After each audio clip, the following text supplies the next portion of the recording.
Hi guys, today's April 3rd, 2019. It's been a while since I've been on here. Um Today is on different certain calendars begins true Passover. Um Now whether or not that's it, we don't know. Um Depending on the barley and stuff. Some say that the barley still isn't Aviv, others reports have said that it is. It was Abib, and that the new moon spotting was March 7th, and that the spring equinox began the 1st of Nisan, which is the beginning of their first month. Okay, I want to tell you of a dream that I had, and it leads into this study I've been working on. And as always, pray over this. I've had some confirmations through some people, especially Sister Darla. Keep her and her family in prayer. Keep John Boucher in prayer. Keep Kim Mosley and family in prayer. Earl Dennison in prayer. And me and my family in prayer as well. Lots of unspoken requests. There's been a lot of spiritual attacks, and like I haven't been hearing from God lately. Nope. And I thought that, I know He didn't abandon me, but I felt so alone because when you're so used to hearing from Him to not hearing Him at all, it's like a kicker to your chest. It's like, you feel punished, and that's not what it is. The teacher's always silent during the test. Well, I prayed and asked God for a dream, and He gave my daughter a dream, and she's 11, and He gave me a dream as well. So I had this dream on the 2nd, which is yesterday morning. Okay, and so I was walking to a park, and there was a festival slash flea market going on, and I was on a hill and I was able to see it. Well, I walked back to my vehicle and decided that as I was driving, I was going to go right instead of left. And I was coming across the flea market again, but I felt like I was in the wrong place. And I noticed that there was a bridge that I was crossing, kind of like you do at a toll road. Like, you can't get across the bridge without going through this toll road. There was like, I can't even explain it. It was literally a bridge with this small little toll road thing. And don't laugh, but Jerry Seinfeld was standing there.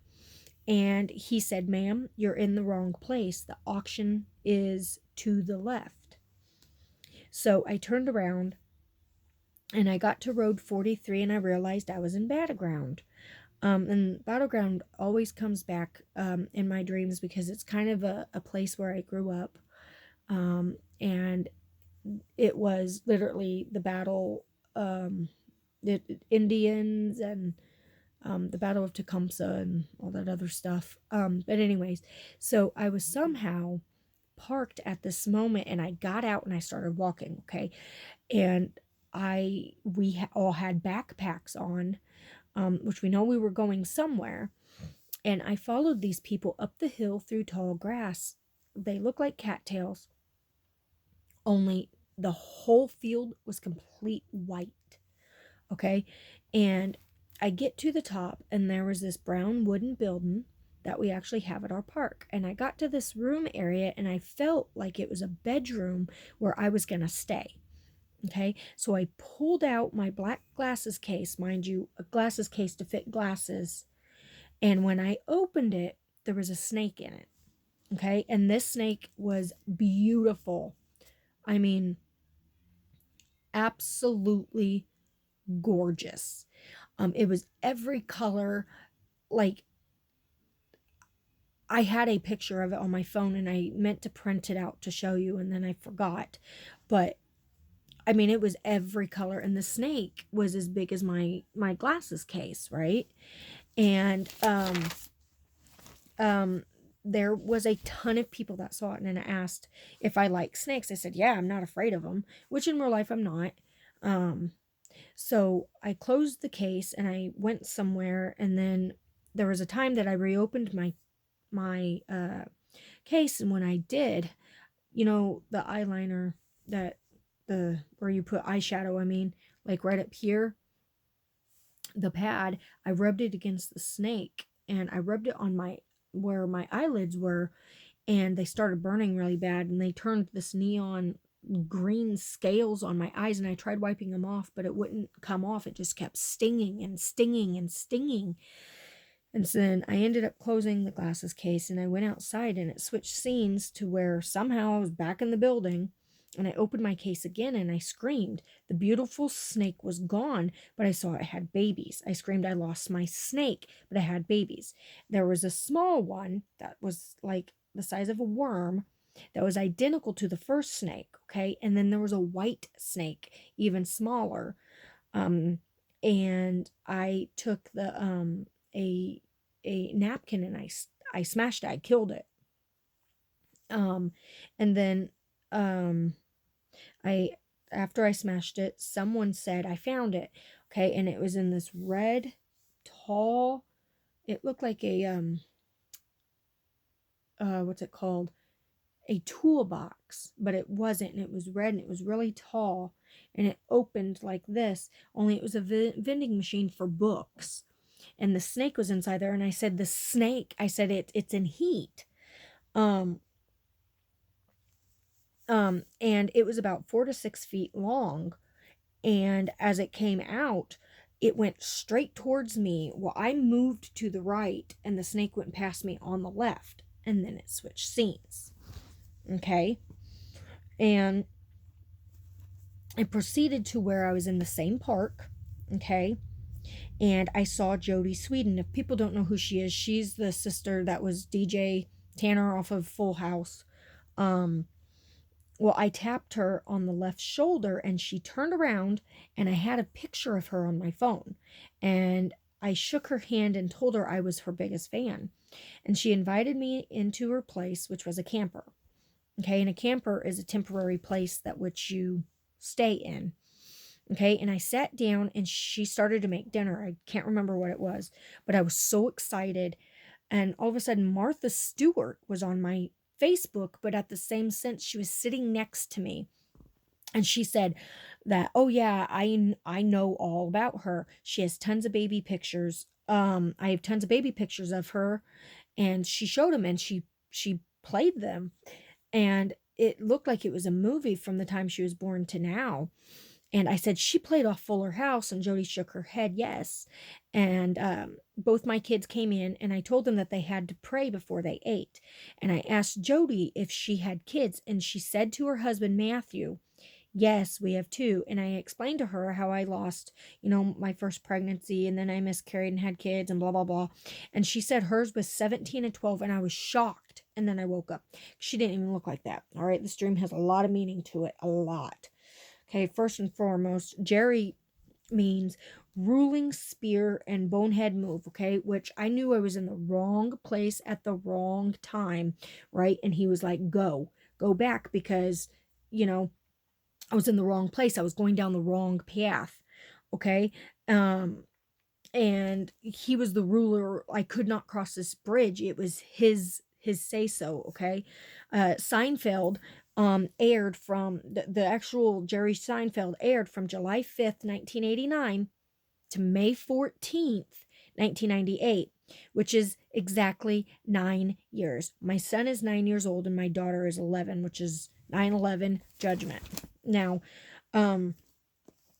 or it's 333, okay, which is anyways. So then Jody means praised, Jewess, quiet and shy, and also has the number 6. Okay, her name means 6, which we know is a deception, and who is willing to be praised, the Antichrist, right? Now, I had scales on my eyes, okay, which is just like Paul, who turned to Saul. He had scales on his eyes, but when God removed them, the scales were removed, and he was able to see. Okay, it's the same thing. I was blinded. Okay, and Sweden, Jody's last name, means tribes of Old Norse. It means to be red, and it also means man. And I was idolizing her, just like this world idolizes Trump, just like this world is so focused on this one person. Okay, and the snake is a massive deception. It's beautiful, right? And Martha means lady or master. And she sat there and absorbed. She learned everything, because she was the one that sat and listened to Jesus.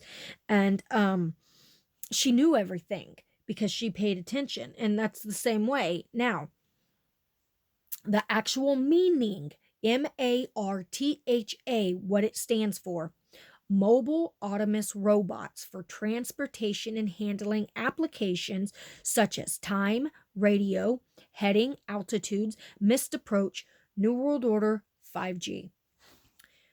Wow. Okay. Steward is a stighouse or guardian, manager of an estate, a household guardian or warden. Okay. And Matthew is a gift of Yahweh, the gift of God. Okay, and both of them are willing to be praised. Okay, there is a gift that's here. It's the, I guess you can consider it kind of as a gift of okay, when the Jews were asking for stuff, God gave them a leader, right? But it wasn't the right leader. They wanted a person. They didn't want God. They wanted a person. And that's exactly what they're going to get, is the Antichrist. So in a way, it's kind of a gift. Okay, number 17. Okay, means oh sorrow. Okay, and April 22nd is Nisan 17, which is also the third day into the Feast of Unleavened Bread, because April 19th begins it. Okay, now 4 to 6, like the snake was 4 to 6, 4-6. Okay, on the 6th of this month, it says that Trump will attend a fundraiser on April 5th and Obama April 6th. It says, as a Democratic Foundation announced on Tuesday, the 19th, March 2019, the 57-year-old former president of the United States will be answering questions from young people at an event on April 6th. The Obama Foundation has called for questions at www.obama.org/Berlin to be submitted to the ex-presidents for the event in Berlin. That's something major to think about. And it's also Nisan 1. That's amazing. Okay, 12 means perfection of government or rule, and it means destruction. 43 means the bent arm, especially as bent to receive a burden. Okay, battleground. This whole dream is what is coming, a massive deception, the Antichrist to rule. Okay, you've got the Pope is the white snake. Okay, the Antichrist is the small horn, which would be the second snake, and the first snake is Satan. Okay, and the vending machine were with books, which there is going to be false words coming out, which is the peace treaty that is going to be announced after the elections of the 9th and 10th. Okay, now I'm going to read here. There's been a lot of talk about it has the as Rabbi Fish and Cahoots have said, that the Antichrist, or not the Antichrist, the Messiah will come. He will be revealed on Purim and before the elections. Well, let me tell you that the Jews think Trump is their Messiah. And I got 3 different articles here that have actually been spoken about it. I'm just going to read bits and pieces of them. I'm not reading all of it, because this video, I'm going to have to make another one anyway. And it says right here, this article right here, if you see, this was posted on, I don't have the date, March something. Anyways, an event held directly over King David's burial site was the turning point in U.S. President Donald Trump's campaign, and may be the key to understanding his come-from-behind victory, as well as his role of the future David city in the Messianic era. And the Messianic era is the rule of the Antichrist, which comes after the rapture. Okay? And King David also had to overcome great opposition in order to establish his kingship. Okay, Rabbi Berger told Breaking Israel News Trump connected to that. This cycle was completed when the president recognized Jerusalem as a true capital of the Jewish people, just as King David did, which is our first clue. All right, and then it was logistically far more difficult to arrange an event in the old city, but we wanted to connect it with the heart of Jerusalem. Mark Zell, chairman of Republican Overseas Israel, told Breaking Israel News. Zell organized the event where he served as a master of ceremonies. U.S. Ambassador to Israel, David Friedman, who was an advisor to Trump at the time, spoke and referred to the site established by King David 3,000 years ago as a holy venue. He quoted King David in Psalms 129, which referenced the site. This was the same week the United Nations Educational, Scientific, and Cultural Organization, which is UNESCO, passed a resolution erasing any connection between the Jews and the Temple Mount. U.S. people of faith understood the miraculous nature of his election. In other words, they considered it a miracle. We wanted to change history and restore the greatness of the United States. Okay? Mystery Babylon, the Great. It can't happen. Okay? They are going to try and change times and laws. In other words, okay? And Donald Trump, in the Gematria, Hebrew numerology equals 424. And 424 means in the Strongs to go up. It also means Moshiach ben David. Okay? Messiah from the house of God. Rabbi Berger pointed out this certainly does not mean he will be the Messiah, but it indicates that he will play a role in the way for the arrival of the Messiah, as the Jews have said that they are considering him as a Messiah. Another powerful hint of the presidential role in the messianic process appears in the presidential seal. He was awarded the rights in that election. Central in the presidential seal is the iconic bald eagle, and we know that the eagle represents peace, as in the peace plan. Okay, central in the presidential seal is the iconic bald eagle. The rabbi explained that an eagle figured prominently in the end of days of prophecy, and birds of prey came down upon the carcasses, and Avram drove them away. Genesis 15:11. And then this is the last. Rashi explained that all of the animals whose carcasses were spilt for that covenant represents the other nations, but the bird which remained whole represented Israel. Okay, peace to Israel, right? The eagle represents the house of David. The eagle was not permitted near the covenant with Abram at the time, but in the end days, when the Messiah from the house of David will stand up before all other nations and bring them to David's city in order to complete the covenant with Abraham. Okay, we are this close for this peace plan to be unveiled. Now, I'm going to read to you another one, which I don't even know. I'm at 18 minutes already, but I'm going to read. Don't laugh, Chaz. Our great rabbis of the past have said that the Jews will most likely not recognize the Moshiach or the Messiah when he first comes. Therefore, I wanted to help my fellow Jews review the possibilities, okay? When the Messiah comes, he will, in all likelihood, first move the American embassy from Tel Aviv to Jerusalem, which is Jerusalem. When the Messiah comes, he will tear up the horrendous and ridiculous Iranian nuclear arms agreement of 2015. When the Mashiach comes, he will close the PLO offices in Washington, D.C. and revoke the PLO representatives' family passports. When the Messiah comes, he will somehow stop funding the UN Relief and Works Agenda, UNRWA, an organization that has given millions of dollars for Palestinian terrorism in Israel. When the Mashiach comes, he will appoint two of the most pro-Israel non-Jewish Americans to important positions in the American administrative, Nikki Haley and John Bolton. Any Jew who does not acknowledge President Trump's modern-day miracles is truly ignorant of Jewish history. President Trump has created a roaring economy, and Israel treats sick Palestinians from the West Bank and Gaza, yet both get almost no mention. It must be Mashiach Testian, the time of the Messiah. You understand? Everyone knows that Jews are considered the chosen people. So is Donald Trump that chosen one as well. According to the Bible, often when some people or group of individuals is chosen by God for a task, they will not be accepted and more than likely be hated. The Talmud teaches us that the reason for thousands of years of Jewish hatred has been because they were chosen, like to give the 10 Commandments to the world. When you are truly chosen, people will lie about you. We learn that the Messiah will resonate the Sanhedrin, which is the Supreme Court in Isaiah 126. When referring to the Messiah, it says, "And I will restore your judges as at first." So, there's so much that we have to be speaking of about this. And then,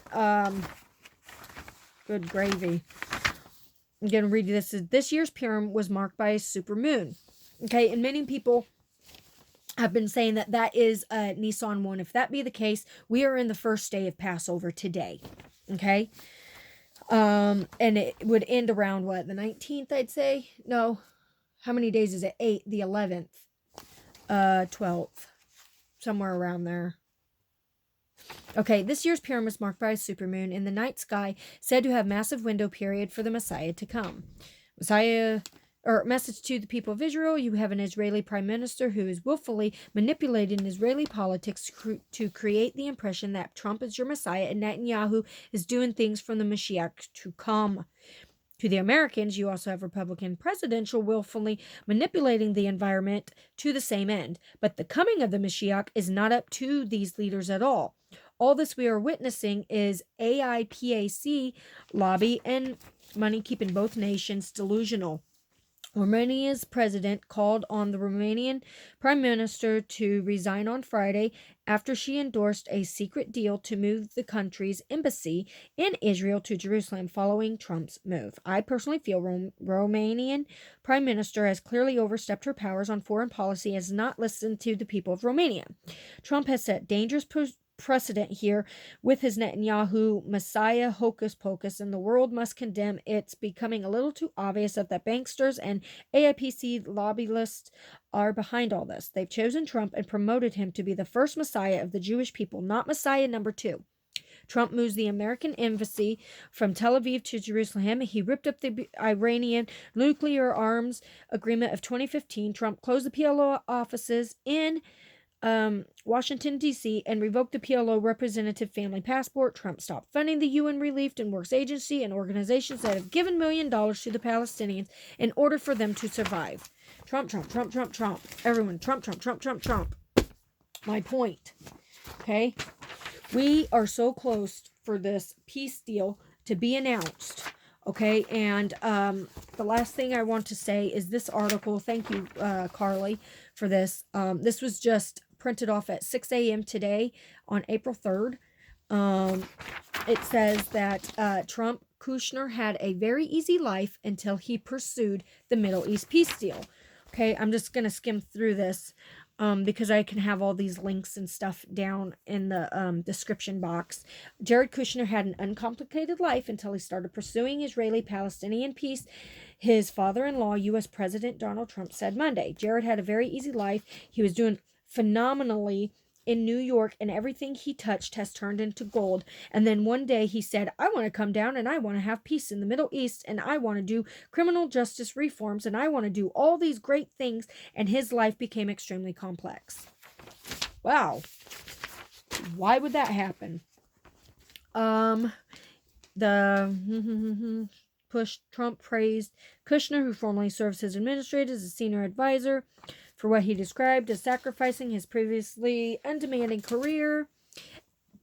And he wouldn't trade it, the president added. I don't think he'd trade it because what he is doing is incredible, and he is doing great in the Middle East. Okay, and it goes on to continue talking about, how he's doing, how he's helping, this peace deal, and how that it is going to be finished, and it's going to be signed, and it's going to be presented after the elections. So we are on the brink of something major happening. The deception is coming, and I just don't know what else to say. Just hold on, that nobody will steal your crown, and that that you will continue in your faith. And know that in order to be living for Christ, you are going to suffer. You're going to be persecuted. You're going to be going through trials and tribulations, and we're going to have spiritual attacks. And never confuse your rewards with salvation. Them two do not mix. For we work for our reward. We do not work for salvation. Okay. And when we work, it's to bring glory to God. Okay. And when you have balances, it's not in salvation, but the rewards are in it. Okay. For we walk by faith, not by sight. Okay. And that's why he says, he who endures till the end shall be saved. Okay. And like in 2 Corinthians 5, 7, 8, 9, 10, it says, we are confident, yes, well pleased, rather to be absent from the body and to be present with the Lord. Therefore, we make it our aim, whether present or absent, to be well pleasing to him. So everything that we say and do, we bring honor and glory to him, because it is Christ who lives in us. So we want to obey. We want to not defile our temple. We want to um just live for Christ. And it says, for we all must appear before the judgment seat of Christ, that each one may receive the things done in the body according to what he has done, whether it's good or bad. Okay. And when God judges us, it's going to be with his fiery eyes. Okay. And that's why it says everyone who works will be made manifest. We step out of time into eternity. Okay. And in 1 Corinthians 3:13, it talks about his fiery eyes. And then you go to Revelation 19:12, and it says that his eyes were like a flame of fire, and on his head were many crowns. He had a name written that no one knows except himself. His eyes is how he judges, because it's penetrating, because he's able to see into our soul. So we need to make sure that we are grounded and have the faith and the words of God hidden deep inside our heart, so that when we go to present them, it's bringing honor and glory to him, not ourselves. Okay. And anyone who, okay, like and it says in 1 Corinthians 3:15, if anyone worked is burned, he will suffer loss, but he himself will be saved, yet as through fire.